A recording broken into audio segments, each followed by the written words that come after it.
I said, there's something interesting here. There's something that could be funny. Well, lo and behold, it come to me. I sat there as I rode along, and I rewrote Willie Nelson's song called Blue Eyes Crying in the Rain. Mine's entitled Blue Hairs Driving in My Lane. In the tail light glow, I can see her. Blue hairs driving in my lane. When she done and hit me and departed, I knew there'd be no insurance claim. Oh, but lucky I'm a paid-up member. Here comes good old AAA. From the tow truck I remember blue hairs driving in my lane, driving in my lane. Yes, she was. I talk sort of funny. I'm from the South, and I was in Michigan. In fact, I came out of Minneapolis. I had done a TV taping up there just years ago. I flew into Chicago O'Hare and rented a car. And I had driven, I was going to Three Rivers, I think it was, Michigan, to do a state convention for the GoodSam RV people. And that little old car, I think it was a Neon, little car. Drove into Michigan, I crossed the line, and I had gone 2 miles into Michigan. And a patrolman pulled me over going 56 and a 55. I said, man, that's cutting it kind of close. I said, it's almost Christmas and I need some money. I don't need to spend no money. I said, can't you give me a warning? He fired 2 shots over my head. There's your warning. And you know, I was over in the country here a while back, and I went up, it was in the backside of nowhere, and there was a 4-way stop sign, crossroads. And I rolled up, and I looked around, there was nothing in sight, I didn't think anywhere, no cars coming, and I want to tell you, I did something that some of you probably have never done. I didn't quite stop.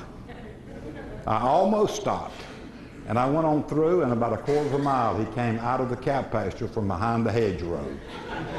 Nicest state trooper I've ever seen in my life. He smiled the whole time he was writing my ticket. He said, sir, I don't think you stopped at the 4-way. I said, well, maybe not, but I almost stopped. I should not have said that. He said, you didn't stop, and said, you should have, and I'm going to give you a ticket. I said, wait just a minute. Now, I'm getting perturbed. Stopping, slowing down, what is the big difference? He said, sir, get out of your car. I'm going to show you the difference in stopping and slowing down. He took my neck and head under his left arm. He grabbed a billy stick from a holster over here and come across my head with it several times. He said, now you want me to stop or slow down? I said, stop!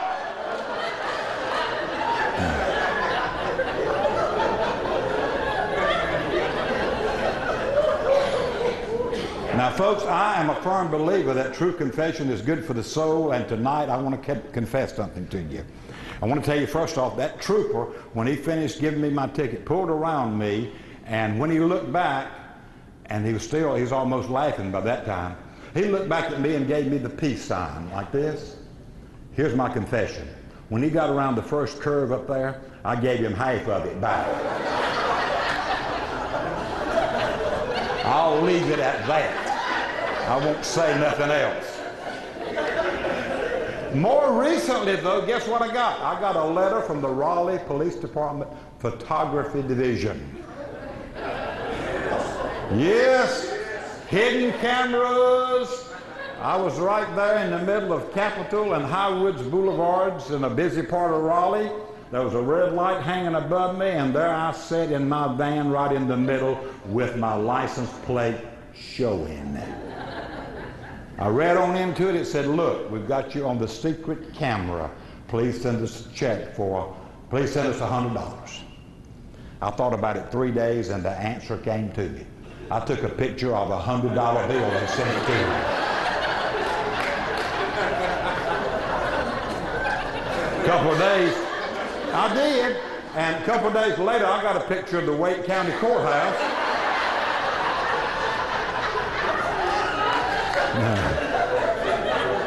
Then I sent them a picture of my defense attorney. I'm getting sort of worried, I'll tell you right now. I don't know what's going to come next. But anyway, it's a good life. It's a good life. I tell people every morning I wake up above ground, I'm thankful and I feel good. I really do. But as you get older, you know, strange things start to happen to you. And one thing that happens to some people is they can't hear too good as they get older. And as I'm going to tell you in a few minutes, me and my wife have been married a long time, and I'll tell you how many years in a few minutes. But this is a story about a couple who had their golden wedding anniversary. And of course, they were getting kind of old, and they had a big shindig for them, and the honorees were up front, side by side, and they finally had the man to take his grape juice up, and he gave a toast to his wife. Well, here's the problem. His wife couldn't hear too good. The man said, honey, after 50 years, you are tried and true. She said, what is that again? After 50 years, you are tried and true. I didn't hear you. After 50 years, honey, you are tried and true. She said, I'll tell you the truth. After 50 years, I'm tired of you too.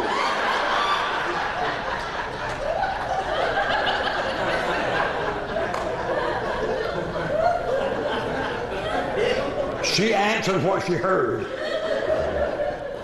But I've got a neighbor talking about, I think people as they get older, some of them hear what they want to hear. This guy is 83 years old. He went last July, I think he told me, went to his doctor for the annual physical, and he finished. And the next day, the next morning, his doctor was pulling the blinds up to open the office, and he looks out, and there comes my 83-year-old backdoor neighbor jogging down the sidewalk in a Speedo. Now, I bet that was pretty, don't you? But right beside him was a 22-year-old blonde in a bikini, and they both were just coming shimmering on down the sidewalk. Well, they get right in with the doctor's office. He jumps out, and he says to my neighbor, oh, man, what are you doing here anyhow? My neighbor said, well, Doc, I'm doing what you told me to do. Yes, Eddie. You told me to be cheerful and get me a hot mama. And the doctor said, I did not. I told you to be careful. You've got a heart murmur.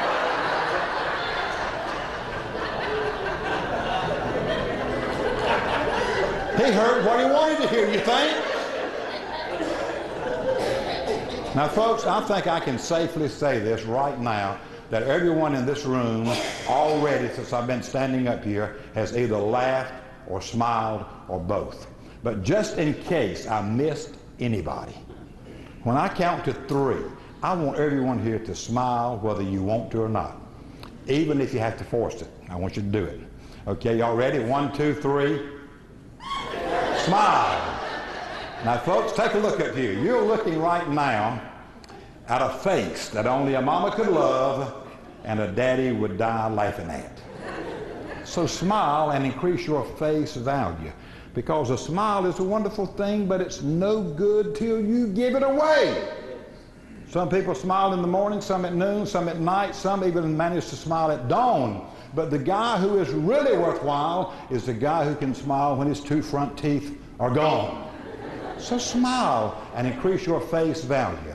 I know you folks are good singers. I've heard you before. I heard you tonight. We're going to sing a song, and I'm a firm believer that if there was more singing in the world tonight, there'd be less fighting.